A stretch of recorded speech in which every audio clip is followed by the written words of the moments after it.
Hi, this is Priya from Priya's hut. So இன்னைக்கு வந்து ஒரு ஹெல்தியான ஈவினிங் ஸ்நாக் பார்க்கலாம். ஸோ ஆல்ரெடி நம்ம வீடியோ போட்டிருந்தோம் இல்லையா, எப்படி வந்து பச்சை பயிறு முளை கட்டுறது அப்படின்னு சொல்லிட்டு. ஸோ அந்த முளை கட்டின பயிறு கொஞ்சம் எடுத்துக்கலாம், ஸ்வீட் கார்ன் எடுத்துக்கலாம். ஸோ வேணும்னா நான் டிஸ்கிரிப்ஷன்ல லிங்க் தரேன், நீங்க எப்படி முளை கட்டுறதுன்னு கூட போய் பார்த்துக்கோங்க. ஸோ அதுக்கப்புறம் இப்போ நம்ம ஒரு இட்லி பாத்திரத்துல துணி போட்டு நமக்கு தேவையான என்னென்னலாம் பாயில் பண்றதுக்கு எடுத்துக்கிறோமோ, ஸ்வீட் கார்னு இந்த மாதிரி பயிறு, வேற ஏதாவது சுண்டல் அந்த மாதிரி எடுத்துக்கிறீங்கன்னா அது எல்லாத்தையுமே வந்து ஆவி வச்சுட்டு, இந்த பக்கம் வந்து வெஜிடபிள்ஸ் என்னென்ன வெஜிடபிள்ஸ்லாம் நீங்க ராவா சாப்பிடுவீங்களோ அது எல்லாமே நீங்க மிக்ஸ் பண்ணிக்கலாம். இதுதான் ஆட் பண்ணோம் அப்படின்றதெல்லாம் ரெஸ்ட்ரிக்ஷன் கிடையாது.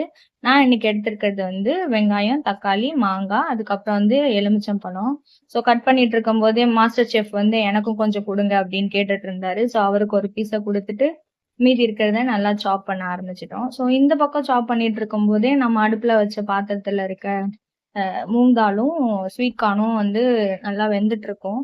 ஸோ நம்ம வெந்ததா எப்படியா இல்லையான்னு பார்த்துட்டு, வேகலைன்னா இன்னும் கொஞ்ச நேரம் கூட வேக வச்சுக்கலாம். ஸோ நம்ம பீனட்டும் எடுத்துக்கிறோம். லாஸ்டா இதை வந்து ஆட் பண்ணலாம், ஏன்னா கிரன்ச்சியா இருக்கும் சாப்பிடும்போது. ஸோ இது பார்த்து இறக்குங்க, சூடா இருக்கும், கை சுட்டுற போது. ஸோ ஓப்பன் பண்ணி வெந்துருச்சா இல்லையான்னு பாருங்க. வேகலைன்னா இன்னும் கொஞ்ச நேரம் கூட மூடி வச்சு வேக வச்சுக்கலாம். ஸோ இப்போ உங்களுக்கு உப்பு ஏதாவது வேணும்னாலும் நீங்க ஆட் பண்ணி கொஞ்ச நேரம் வேக வச்சுக்கலாம். ஸோ இப்போ இது வந்து தனித்தனியா எடுத்து வச்சுக்கிறேன் நானு. நம்ம குட்டி செஃப் வந்து இதெல்லாம் மிக்ஸ் பண்ணா சாப்பிட மாட்டாங்க. ஸோ அவங்களுக்கு தனியா ஸ்வீட் கார்ன் எடுத்து வச்சுட்டு அவங்க கிட்ட கொடுத்துருவேன். ஸோ அவங்க இப்போ தூங்கிட்டு இருக்காங்க, தூங்கி எந்திரிச்ச உடனே சாப்பிடுவாங்க. அதுக்கப்புறம் அவங்களுக்கு தனியா எடுத்து வச்சது போக மீதி இருக்கிறதெல்லாம் ஒண்ணா மிக்ஸ் பண்ணிடுவோம். இந்த நெய் வந்து கொஞ்சம் சூடா இருக்கும் போதே ஊத்திக்கலாம். ஆறிடுச்சு அப்படின்னா அந்த நெய் வந்து உருகாது, இல்லைன்னா நம்ம மறுபடியும் வந்து உருக்கி ஊத்துற மாதிரி இருக்கும். ஸோ அந்த கார்ன் எல்லாம் சூடா இருக்கும் போதே ஊத்தணும் அப்படின்னா நல்லா உருகிடும். ஸோ அதுக்கப்புறமா தேவையான வெஜிடபிள்ஸ் என்னென்ன கட் பண்ணி வச்சிருக்கோமோ அது எல்லாத்தையுமே இதுல போட்டுட்டு லெமனும் புழிஞ்சு விட்டுக்கலாம். நல்லா மிக்ஸ் பண்ணுங்க. இப்போ மிக்ஸ் பண்ணதுக்கு அப்புறமா ஒரு வாட்டி செக் பண்ணிக்கோங்க உப்பு இருக்கா இல்லையா அப்படின்னு சொல்லிட்டு.